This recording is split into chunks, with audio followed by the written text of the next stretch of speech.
I want to actually now get to ABC's Marcus Moore, because Marcus, you were just there in Italy over the weekend. And even though we know Pope Francis had been hospitalized and battling double pneumonia, still the timing of this is stunning.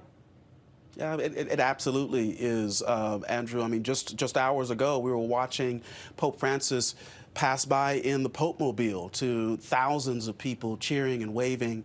And this was just after the Easter Sunday Mass, where people filled the St. Peter's Square for this traditional Easter Mass and to receive a blessing from the Pope.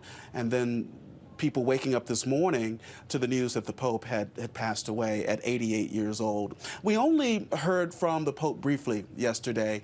He introduced his message that was then delivered by the Master of Ceremonies there, but just the image and being able to see the Pope yesterday was very uplifting for the people who were in attendance.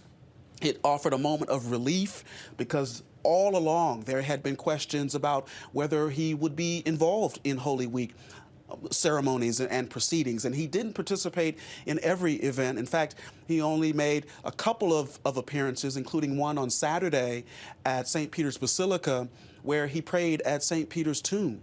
And it was there where people who had gathered on Holy Week to see this place, they saw the Pope and applauded him as he was there.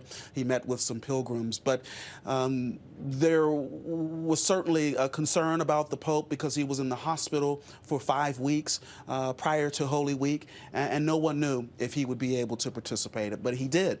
And you see him there on the balcony speaking, and then in the Pope Mobile. And so I think as we look at these images and we look back on yesterday in particular, and this previous week, it really, Andrew and Allison, there's no doubt that this was extremely difficult for, challenging for the Pope to do, given his many health challenges and that he's 88 years old and still recovering from pneumonia in both of his lungs.